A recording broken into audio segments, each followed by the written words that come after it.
ఎండాకాలంలో బాడీలో హీట్ ని తగ్గించుకోవడం కోసం ఈ కొన్ని ఆహార పదార్థాలు అయితే తీసుకోవాలి. అవేంటో తెలుసుకునే ముందు ఛానల్ ని ఫాలో చేసేయండి. అందులో నంబర్ 1 వాటర్ హైడ్రేషన్ అనేది చాలా ఇంపార్టెంట్. అంటే హైడ్రేట్ యువర్ సెల్ఫ్. ఎక్కువగా వాటర్ శాతంని తీసుకోవాలి. 3 to 4 litres of water per day ని తీసుకోవాలి. దీంతో పాటుగా కోకోనట్ వాటర్, లెమన్ వాటర్ లేదంటే సబ్జా సీడ్స్ కలిపిన వాటర్ ని ఎక్కువగా తీసుకోవాలి. ఇలా సబ్జా సీడ్స్ ఎక్కువగా తీసుకోవడం వల్ల కేవలం బాడీలో హీట్ ని మాత్రమే తగ్గించడం కాకుండా ఎవరికైతే మలబద్ధకం, కాన్స్టిపేషన్ సమస్యలున్నా లేదంటే పైల్స్, ఫిషర్, ఫిస్టులా ఇలాంటి ప్రాబ్లమ్స్ ని ఎక్కువగా ఫేస్ చేస్తున్నా కూడా వాళ్ళకి చాలా బాగా వర్క్ అవుతుంది.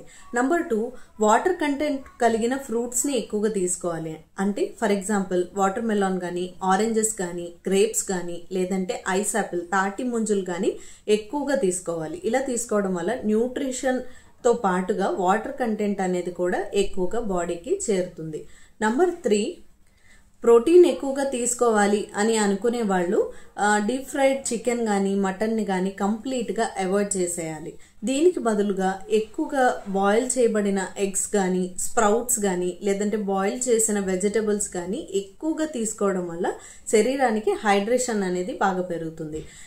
ఇంతేకాకుండా కొంతమందికి చిన్న పిల్లల్లోనూ లేదంటే ఓల్డ్ ఏజ్ గ్రూప్ లోనూ డీహైడ్రేషన్ అనేది, సన్ స్ట్రోక్ అనేది కామన్ ప్రాబ్లం. కాబట్టి వీళ్ళందరికీ ఒక చిన్న ఇంపార్టెంట్ టిప్ ఏంటంటే ఎవ్రీ హోమియోపతి షాప్ లో సాబాల్ డ్రింక్ అనేది అవైలబుల్ గా ఉంటుంది. ఈ డ్రింక్ ని తీసుకుని పెద్దవాళ్ళు, చిన్నవాళ్ళు ఏ ఏజ్ గ్రూప్ అయినా సరే అబౌవ్ 1 year నుంచి ఈ డ్రింక్ అనేది ఇవ్వచ్చు డెఫినెట్ గా.